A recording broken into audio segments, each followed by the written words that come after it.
So far we talked about the probabilistic method as a way of proving the existence of stuff, and we saw that in codes, when you want to actually construct codes, although for them we didn't use the probabilistic method to prove existence, that's in the homework. We used the polynomials over finite fields, and I told you, and it's true, that this is like probably the most useful tool in pseudo-anomalies, like doing algebra. But the second most, or maybe equally useful tool is using spectral graph theory, and particularly expanders. So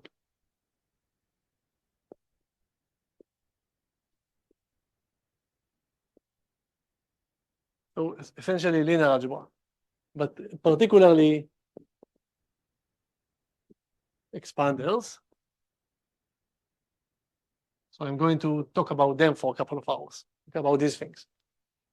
So this is another tool which is extremely useful.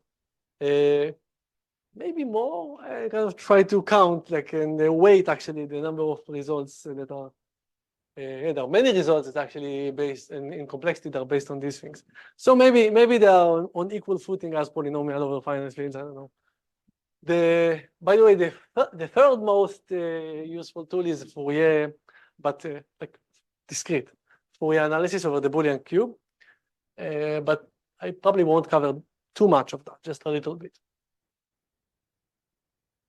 Okay, so what's the idea here? What's the idea of spectral graph theory in general and expanders?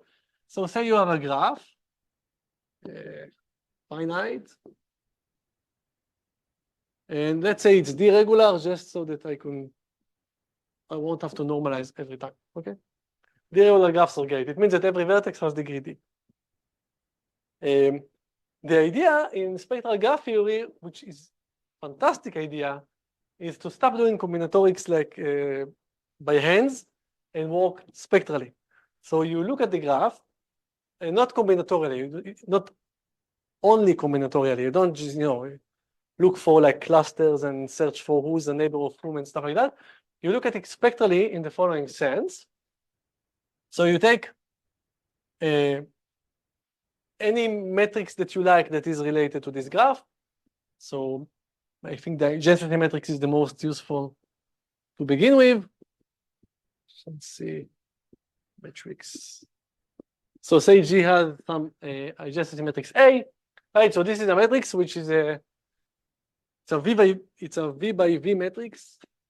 So I think of the rows and the columns as the vertices, indexed by the vertices, and AUV is 0 or 1, depending on whether or not there is an edge. This is otherwise. It's just like otherwise. So you can do everything, but let's assume throughout from this point the G is undirected. It's really important to understand also directed graphs, but let's consider undirected graphs. These are easier to handle, much easier to handle, more than you would think, maybe. So right. So you look at okay. So you have this G, which is a combinatorial creature, and then A is, depending on how you look at A. A computer scientist, we look at A as just as a mere way of storing G in memory or something, right? But someone that likes linear algebra a little bit, you think, oh, that's a matrix. It's a matrix. But the right, and so you can take it square and you apply a vector to it. But the right way to look at it is as an operator. Right, so a matrix is really just a linear operator after it shows a basis. You write it in a matrix form. But the best way to think about it as an operator. It does things. It's a vector and outputs a vector. Okay, so you look at this as, so what can we say about this adjacency matrix A? So it's what's the first thing you can immediately say about this matrix, regardless of what graph you take? Symmetric, right? That's the most important part here. Symmetric. And what do you know about symmetric matrices or operators? Right. Yeah. Yeah. You took EE, right? Yeah. Immediately you see the Fourier, like. Okay, yeah. So what really happens is that the first thing you know. So this is like a facts of life, facts of linear algebra. Same thing. So A has real rooted, or real, not rooted, sorry, real eigenvalues. Generally, it could be complex. They're always like n is the size of the graph. And eigenvalues, maybe you need to count them with multiplicity, but in the case of a symmetric matrix, they are all real. So we can denote them by, we can order them and we'll denote them like that. Okay, all these. Okay, and more than that, okay, good. So before that, you're right. But more than that, even staying in this general facts thing, you can actually, so A also has like an orthonormal basis of eigenvectors, right? Because it's symmetric. It's not only that it has these eigenvalues, there is a very nice eigenvector structure to this matrix, right? You can choose, there is a basis of Rn composed only of eigenvectors of this thing. These are like things you need to prove, but I'm not going to prove them. And there is an I don't know how to write it. Normal basis of Rn composed of, well, it's kind of a weird way of finding it, but eigenvectors of A. And we are going to denote them by psi1 up to psi. I mean, you don't want to use V now because V is going to be a vertex, so you need another name. So psi1 up to psi n. So these are vectors, and you know, psi I corresponds to eigenvalue lambda I. You may have some freedom, of course, but psi I corresponding to lambda I.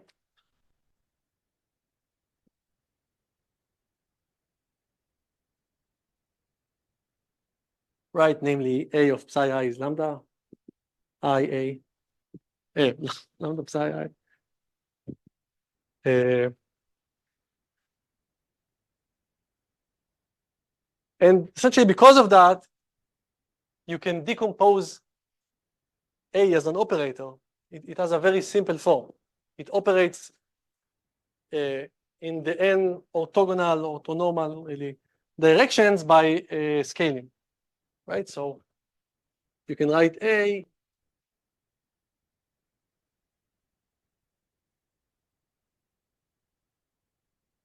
like that. So this is the spectral decomposition theorem. That's the name for this.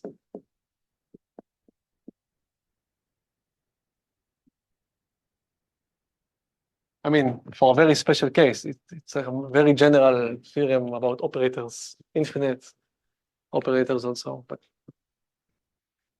so what's going on here? Let me just say what appears here.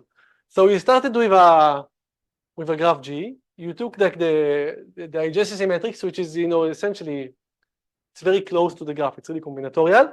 But then you say, well, because it's symmetric, there are eigenvalues and eigenvectors corresponding to them, which are orthogonal, and you can normalize to make them orthonormal.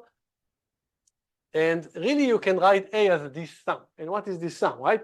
So what's going on here is that, you know, each of these, right? So this is a matrix, okay? So my vectors are like that, column vectors. So this is a matrix, and what does this matrix do? Psi1 transpose, what does it do?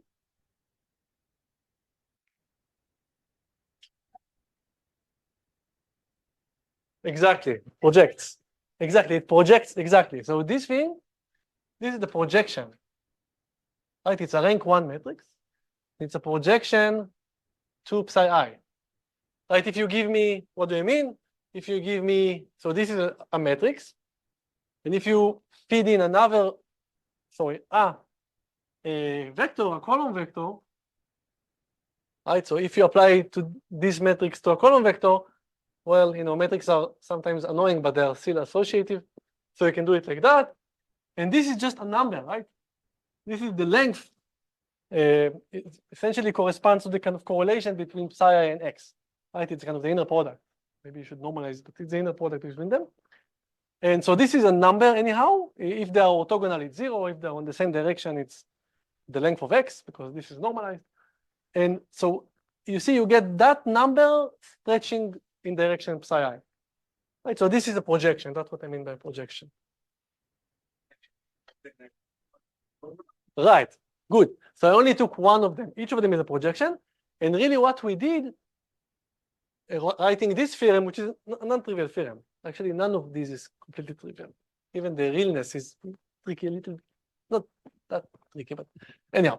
So actually, these psi i's are orthogonal, or even orthonormal when you normalize, and we normalize. So so looking at this equation, the best way I would suggest you to look at this equation is, you have this matrix A, and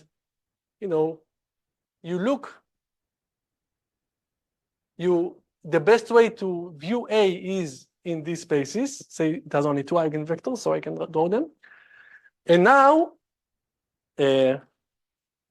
each of them has a corresponding number. Maybe this is lambda 1, maybe this is lambda 2. Actually, lambda 1 is larger than lambda 2, right? The way I wrote it. And this is lambda 1, and this is lambda 2. It could be actually negative also. Let's say it's positive. Then the action of A, the way that A acts on a vector is really, once you break down X, this vector X, according to this basis, it's really just by scaling. So if you gave me a vector, it's really a boring vector. If you gave me a vector, then what you need is to kind of look at its components, projections, and then you scale it accordingly. So depending of where lambda 1 is compared to 1, really, actually. So maybe 1 is here, so you see it's maybe lambda 1 is 2. So you need to stretch twice in this direction and do the same here, and then compose the vector back if you want. So the way A works, the way A acts on a vector is getting to be like, it takes a very simple form when you look in the right basis. It's really just a matter of n scalings. Right, exactly. So another way of writing it is like something like that. So this is the psi i's in the columns here, and this is the diagonal. This is the diagonal matrix with the lambda i's on the diagonal. So it's really the same thing. But I like this kind of an operative kind of point of view of things. So you don't think of graphs as operating, and you now would start if you haven't done so. So the point about spectral graph theory, especially when you consider undirected graphs, in which case you have this decomposition, is you are going to say how G acts on things. And it's like a universal rule in mathematics that if you want to understand an object, you should ask how it acts on things. So that's kind of spectral graph theory in a gist. Okay.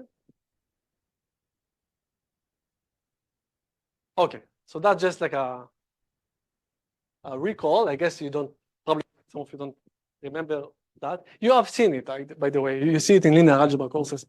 But then, you are young and you don't know, 5 years afterwards, it will haunt you. But let's see. So let's see what you can say about. So spectral graph theory is about the kind of understanding combinatorial things using from the linear algebraic lens. So let's see what you can say. And actually, you said one of them. So what can you say about? What can we say about? I don't know, lambda 1, right? The first one. But besides you, as you said it. It's like the where you stretch the most if you look at it this way, or at least, and potentially lambda n could be negative, which is smaller than lambda 1. It's not the case, by the way. But yes. Right. So lambda 1 is D. If the graph is D regular, then lambda 1 is D. It really, this eigenvalue captures the degree, the regularity degree. If not, just for fun, lambda 1 is at most the largest eigenvalue, but it's also at least the average eigenvalue. It's also at least the average degree, sorry. It's at least also the average degree in every subgraph and stuff like that. But it's essentially, it tries to get somewhere closer to the max degree, but for the irregular graphs, it's this. And the way you see it, I mean, there are two things here. There are the smaller equal and larger equal. And I want to actually do all of these things because they exemplify and illustrates nicely how you interpret combinatorial and algebraic things, kind of how you compare them. Or you used both of them. Okay, so let's see. So first of all, why is lambda 1? So this is a fact, and this is the proof. So why is lambda 1 at least D? Right, I need to just show you an eigenvector. Oh, I mean, I can. Exactly, the all ones vector. So what I can write, I mean, that's actually completely true. This is the all ones vector. I don't care about normalization, doesn't matter, right? So this is true. And the way to see it, the wrong way to see it, it's so easy, so it's not wrong at this point, but it's the wrong way to see it, is to draw like the matrix. You don't draw the matrices anymore, but let's draw it once. Because when you draw the matrix, you forget it comes from a graph. You need the graph always. So, but anyhow, just do that once in the wrong way. So, right, so if you, so this is A, and you look at some entry V here. So this entry here is when you look at this V row of the matrix and just multiply that like that, right? And you're going to see exactly D1s. Say this is ones. You're going to see D1s here corresponding to the neighbor of V. So you're just going to add D1s. So you're going to have a D here. That's the wrong way. Because there is an eigenvalue of magnitude D, and we order them.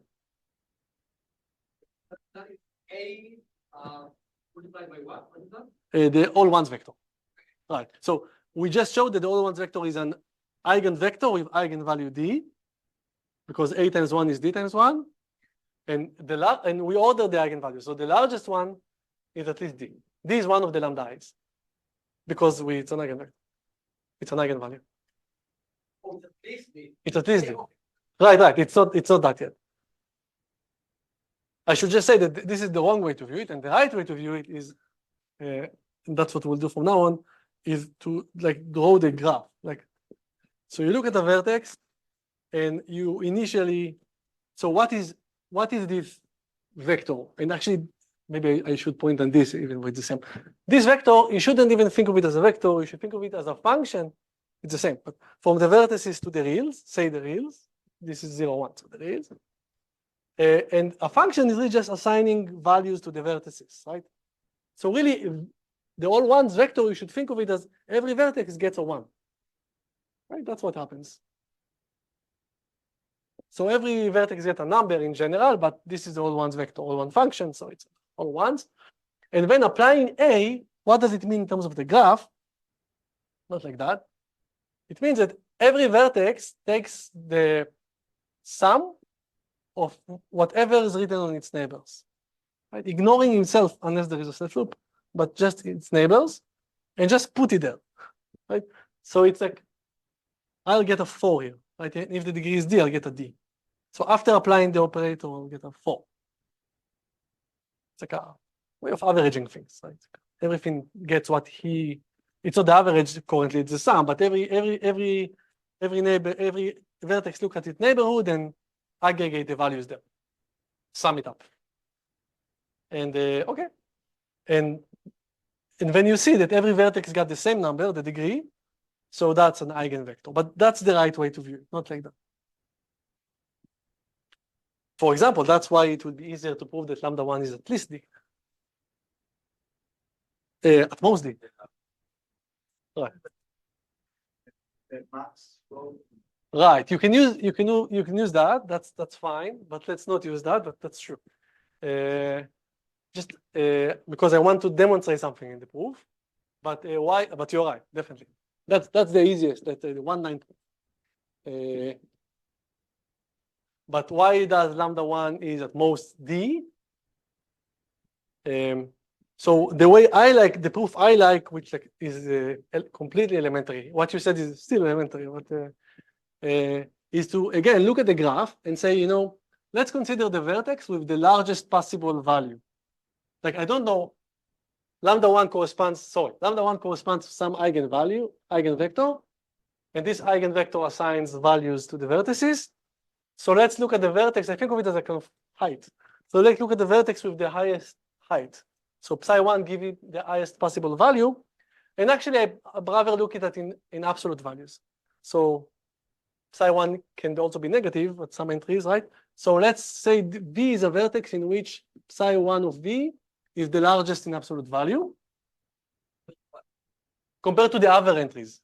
So all of its neighbors and everyone else in the graph, the absolute value of this is larger or equal than the absolute value of that. Biggest coordinate absolute value, right? And I can assume, by the way, it's positive. Because if it's positive, if it's 6, it's 6, you're happy. If it's -6, what can you do? Right, you take the minus of psi1, it's still an eigenvector of lambda1. It's all good. So I'm just going to assume this is actually the largest number, and that's it.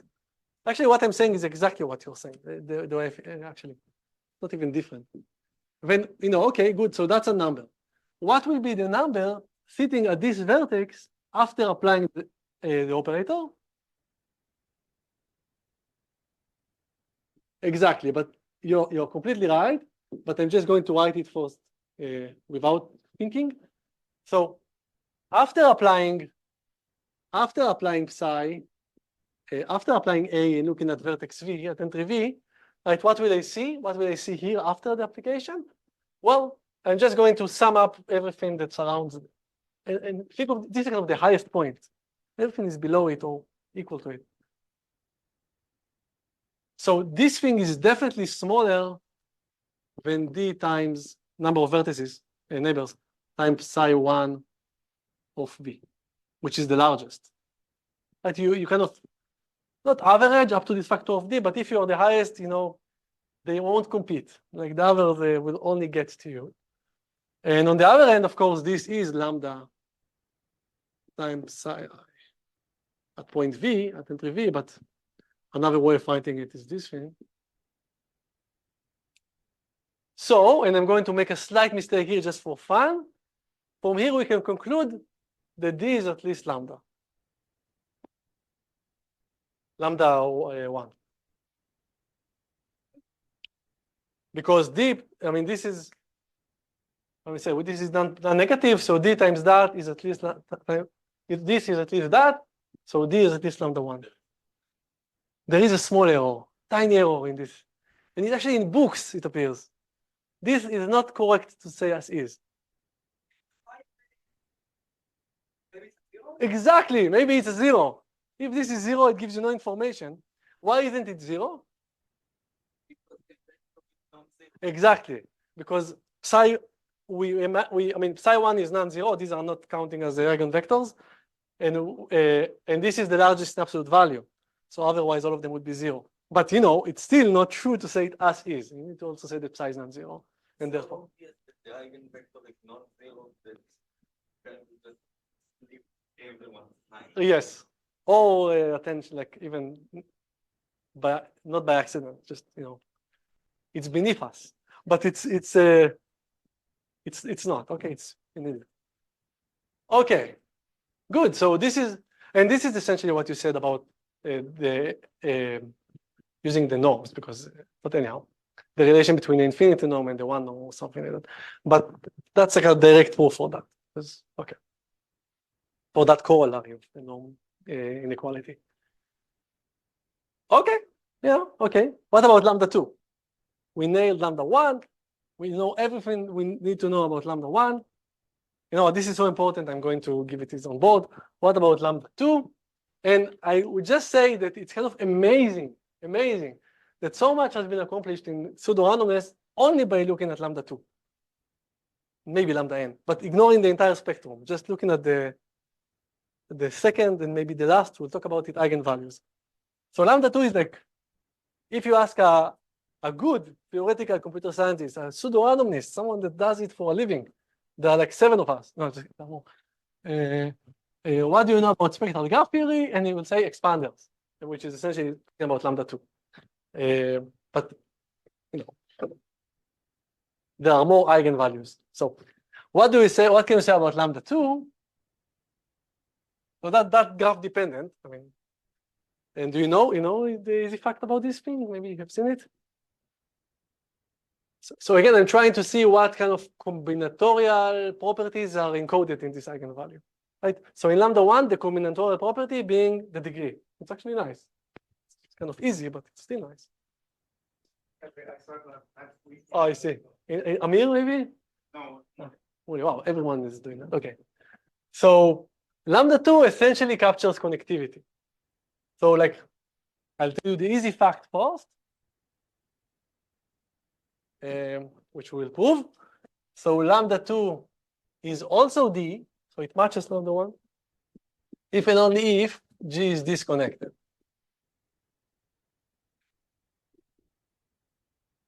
You want to do that in your life. You want to have if and only if, where on one side there is one course, and in another side there is a different course, like combinatorics and linear algebra.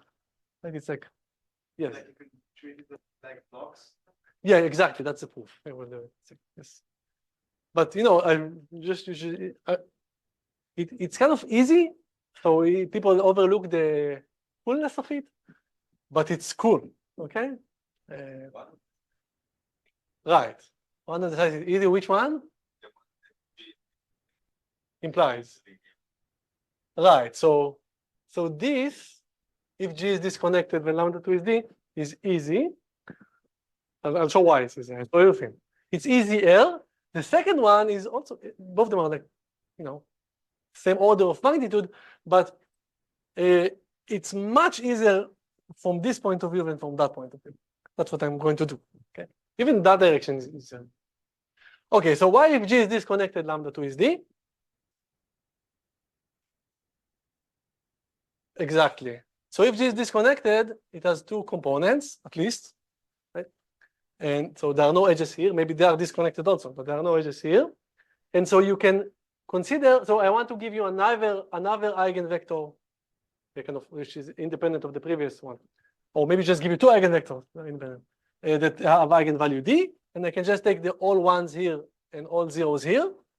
So this is the vector, right, whose components are 1 in this set and 0 in that set.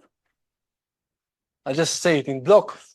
In the matrix form, which I don't want you to ever do, but just once, you can write it as a block matrix. You have zeros here. This corresponds to, maybe let's call it S and T.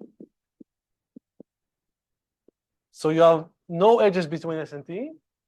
And things here, I don't know what's going on, but you have no edges between S and T. And so this is definitely an eigenvector of eigenvalue D, for the same reasoning as before. Right. Identity? Oh. Oh. Use one. Okay. And the second one, so first of all, this is orthogonal. This is independent of the previous one, so you can make two orthogonal vectors out of them, but you can actually pinpoint them. So it's this one. This is another one. They are orthogonal. You can normalize. They both have eigenvalue D. We are happy. We have like M components. Right. Versus M1. Yes, I'll say that afterwards. Yes, but one second. So this shows that this connectivity implies there are at least two eigenvectors with eigenvalue D. Just make sure I understand. So we take a vector which has ones on every index of group S. Right. And right. And then when you multiply it with the matrix, what do you get? Exactly. So every vertex, so there are two types of vertices, here and here. So every vertex adds what it sees from its neighbors, which is D here and 0 here, because this guy sees only zeros because it has no neighbors here. Oh, Right, 0, 0, 0, 0, exactly. But when you said D, 0, 0, you talked here. You looked at the right. Okay. Eventually, we'll get you all the way right, because it's hard. It's easier to think of it like that. Okay, but for the other direction, like, so instead of proving like the other direction as other direction, we're just going to prove that if G is connected, then lambda 2 is not is smaller than D. Okay, I mean, it would be easier. Same thing, right? So for the second direction, what we're going to prove, so assuming it's a contrapositive, assuming G is connected, we will show that kind of 1 is the all ones vector is the only vector, up to scaling of eigenvalue D. Right, so there is no other vector except for scaling it. And that, I mean, the easiest proof is again looking at this graph, looking at the graph and just seeing what happens. So say you give me some psi, which is an eigenvector of D. I just want to show you that psi is constant, right? It has the same entry everywhere. So you gave me this psi. I want to convince you that it's constant everywhere. So again, I'm going to take the largest possible entry. Kind of same thing. And okay, so all of its vertices has some numbers sitting there, right? This is kind of psi of u, this is psi of w, whatever. After applying the operator, instead of this value, it will get the sum of them, right? So a times psi at v, right? I think of it as a function. It's better than putting it here. It's the sum of the psi u, a neighbor of v. On the other hand, I assume that psi is an eigenvector of eigenvalue d, so it's d times psi of v, right? Because it's an eigenvector of eigenvalue d. But that was the largest eigenvector entry, right? So in order to get the equality, all of them has to equal to it, because if one of them will fail to match him, then the sum won't match, right? If one of these entries is smaller than psi of v, the sum of d of those won't get to psi of v. Right? The only way to get an equality here is that all of them are psi of v. Okay, so now we know that all of them are psi of v. So what should we do? Keep going, exactly. And because the graph is connected, eventually you get everywhere. Yes.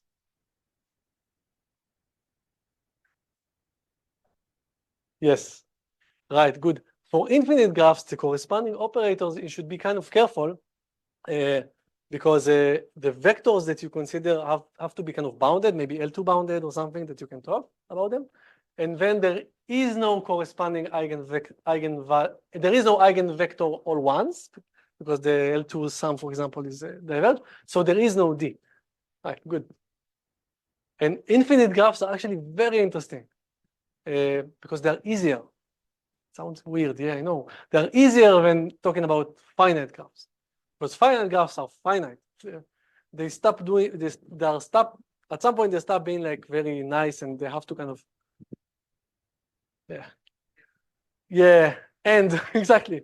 And an infinite tree, for example, it's much nicer. Or if you have a group and you can look at the Kelly graph of the group, it's kind of a free, okay, well, you will see a little bit about it. So finite graphs are actually kind of annoying, but yeah.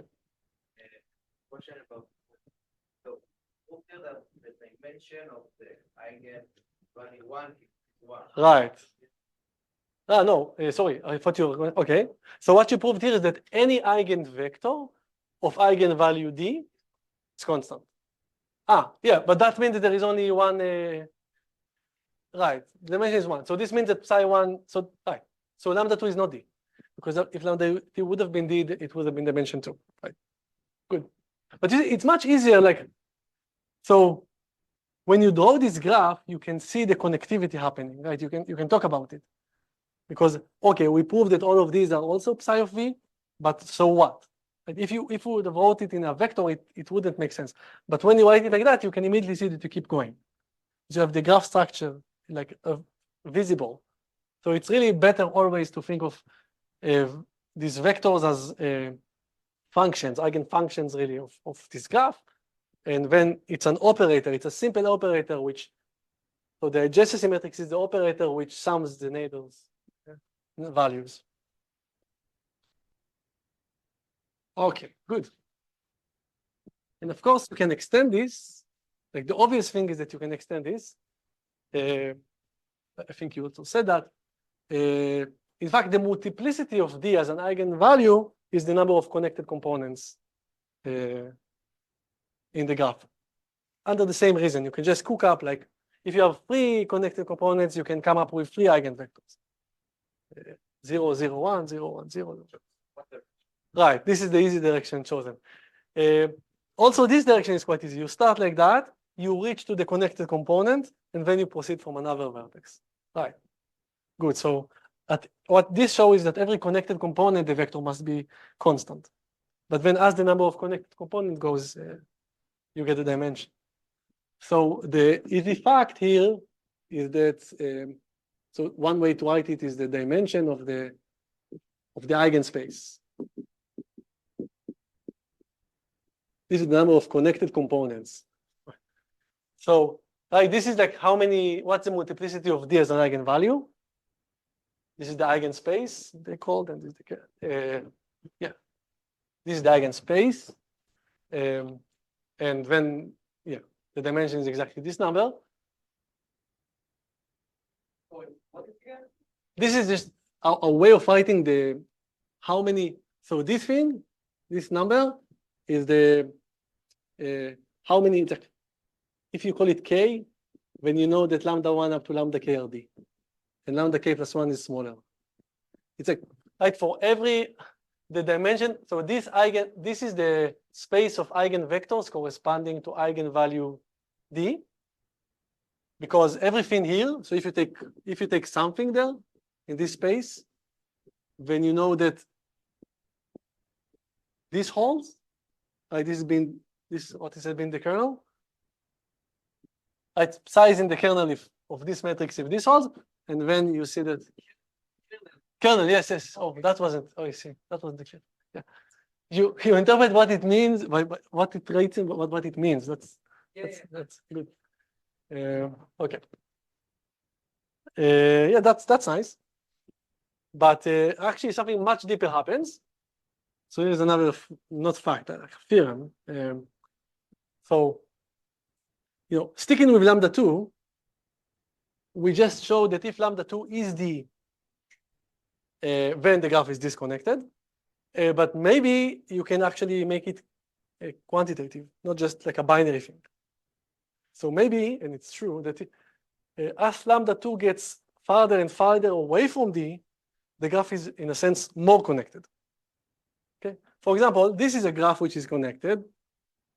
You have like, 2 graphs. They could be like cliques even, and there's this bridge, one edge connecting them. Technically, it's a connected graph, but it's easy to disconnect it.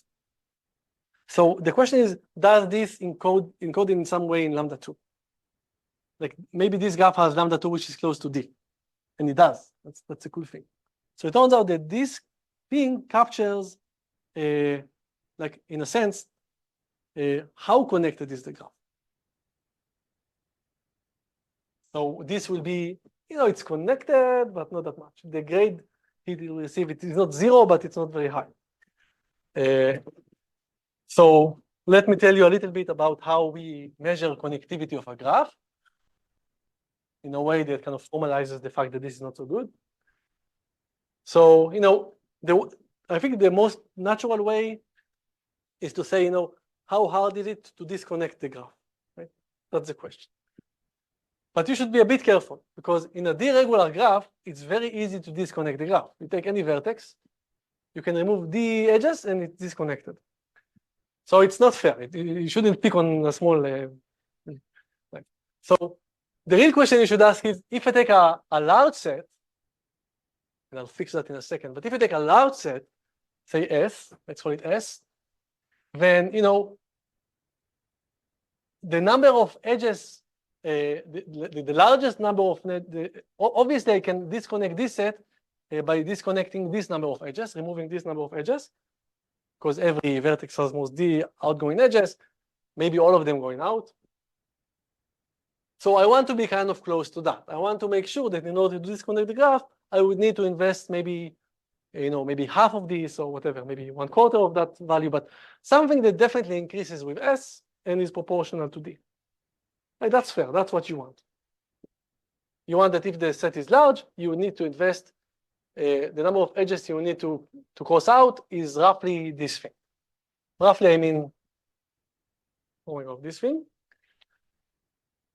I mean, I'm just building the intuition for the statement to follow, but actually that doesn't also make sense because maybe, right? Yes, so at least that. Inside. Yeah, right. So I'm saying that, okay, so maybe I should be more careful. So I'm saying that I'll be happy with a graph in which I will need to cut at least this number of edges to make it disconnected. Right. Okay. So that's why the. But that's also not fair because maybe S is everything but a node. Right? That's just picking on the other side of this poor guy, right? So maybe this is the graph and this is the node. It's a huge set, but it's very easy to disconnect it because the other part is small. Right? So you really need to take the smallest of the two sides and compare your expectation with that, right? Because it's a set of size n minus 1, n being the size of the graph, can be disconnected from this remaining vertex by removing the edges. So really you should consider only sets of sizes most half of the graph. This will kind of says I'm looking at the smaller part. And so therefore, there's a definition. So the edge expansion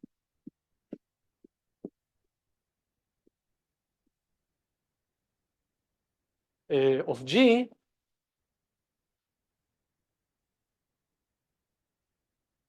is, so it's denoted by theta of G. And what you do is you take the worst case set of size at most n over 2, just to make sure you're not lying. N is the number of vertices always. And then you want to kind of compare how many edges you need in order to disconnect this set compared to its size. You're going to see a fraction here, where this thing is the number of edges between S and number of edges leaving S. So, or this is the set of edges leaving S.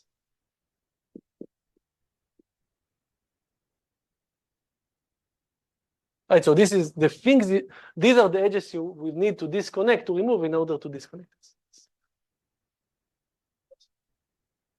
this. It's what? It's crossing one, exactly. These are the crossing edges. Yes. Right, that's the reason. So if you take F to be everything but a vertex, so you can disconnect it by removing only the vertices, the edges. Because you look at the remaining vertex, right? So you have the entire graph, and you have one vertex you left outside from this set S, and you can remove only, remove only. Right, exactly. So it's not fair. And it's not because the graph is not connected well, it's just because you should count it from the other side. So really you have a partition, like a two-part partition, so you should compare it with the smaller side. Because otherwise it's just not fair. It doesn't count, it doesn't encode what you want. So this is a hack. You can do that. You can also maybe divide by the minimum of them. There are many different definitions. They are called conductance and edge expansion and stuff like that, but they're all the same. I mean, they're not all the same, but they all encode the same thing, essentially. And they're related up to factors of 2 and stuff like that. So this is a good definition, I think. It tells you, you take a set, you're not cheating, it's a smaller set, and you ask how many edges you need to disconnect, compare the set size, compared to the set size, and you want this thing to be large, in the worst case. So it's supposed D, definitely, but actually I'm claiming it's supposed even roughly D over 2. This is obvious because just this is most D times that, but also D over 2 because if you take, so do you see why you cannot expect this, at least the minimum at least, to be, why can't you expect everything to go out? Like, it doesn't make sense, right? So the degree is D. Right, and so if this is the graph and if this is the set, then it's not like, life is good and everything goes outside. In a random scenario, which you could probably find a set S which captures that, and if S is of size n over 2, half of them will stay inside, half of the edges. So that's how random behaves. And you can probably also find or prove the existence of a set like that using the probabilistic method, by the way. So you should expect that. That's kind of what you should expect. Okay, so that, I mean, you want this to be large, so we need to make sure that we have the right expectations about what large is. So this is the largest possible value you would expect. You can't do better than that. I never proved it actually, but you can't prove better. So I'm saying it without proof. Well, actually, I know it's true because of the theorem I'm about to say, but it's also probably easy to prove. You take a random set in a graph, and then right? Because you don't want to look at the graph. Yeah, it's always there. It's our friend and enemy. Why are we only working on graphs with fixed degree? Right. No, good. That's a good question. So it's not a good idea. So you shouldn't only consider the irregular graphs, but it makes things easier. Otherwise, what you should do is okay. I haven't got to this part where it gets easier, but you should normalize the graph correspondingly. You should look at. We're going to have a random walk matrix. The fact that you have a regularity here means that the adjacency matrix essentially captures the random walk behavior that we'll talk about. If it's not the case, you need to normalize by a certain diagonal operator. It makes it slightly harder to work with. So it's just for convenience, but it's enough for almost all applications. So Translates well to random graphs. also, yes, yeah, Is there a logic to extend the graph to expander, like to add some dummy? Yes. So it's very beneficial to start with a graph and make an expander out of it sometimes. Yes, we'll see it in the last lecture. In the proof of SL equals L, which we'll do is essentially that. Okay, but here is a theorem. Maybe we have time just to state it, and I'm not going to prove it anyhow. Okay. 3 minutes, exactly what we need. No, really, this is called Shiger inequality. It's actually Shiger inequality is a general statement which actually has nothing to do with like finite graphs. But this is kind of the discrete version of Shiger's inequality, which Shiger didn't consider at all, but it's the same thing. So Shiger's inequality, which is not Shiger's inequality because it's not his, connects this quantity, the edge expansion, with lambda 2 that we talked about. Right? We said we want to have something saying that if lambda 2 is farther away than d, then the graph is better, more connected. And more connected is really well captured by this quantity, right? Because if psi g is, for example, when in the case of a bridge, this psi g would be bad, right? There will be a cut on S and S prime, which the number of edges here is only 1. So it's 1 over n, or 1 over n over 2 or something. Right, so this quantity captures well the connectivity. And what Shiger tells you is that psi g is connected, or connected is a bad letter, or related to lambda 2 in both directions. So what it tells you is that if lambda 2 is farther away from d, then the edge expansion is good. And you see, d over 2 was our holy grail because of what I said there. And well, you should trust me that lambda 2 is always non-negative, except for the case of like one edge graph. Okay, it doesn't really important. So lambda 2 is non-negative, except for this thing. But so indeed, as lambda 2 gets closer and closer to 0, you get a bound of d over 2 from below. That's good. But on the other hand, so it's really the same, well, essentially the same thing up to the square root.